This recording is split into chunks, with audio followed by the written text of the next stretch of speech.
जय बाबा धवलेश्वर पूजक श्रीकीर्ति गंडपत्री आज हूँ देवदेव महादेव धवलेश्वर पीठे पहली पंचुक यही 5 दिन जो श्रद्धालु भक्त मैंने बाबा धवलेश्वर को दर्शन करेंगे कोटि जन्मर पुण्यफल प्रदान पाइबे। बाबा से भोर प्रतिश्रु 3 घटिका समय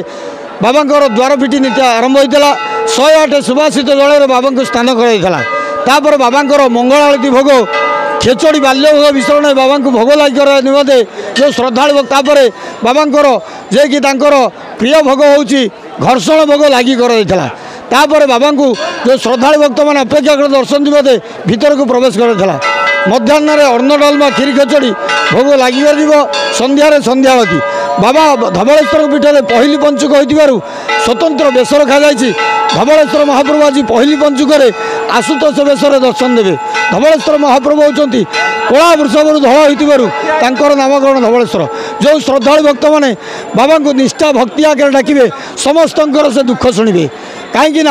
धवलेश्वर होती अकर्म कर्मदायक महारुद्र हर हर Mahadev Shiva Shambhu Dhabaleswar. Bureau report news plus Odia.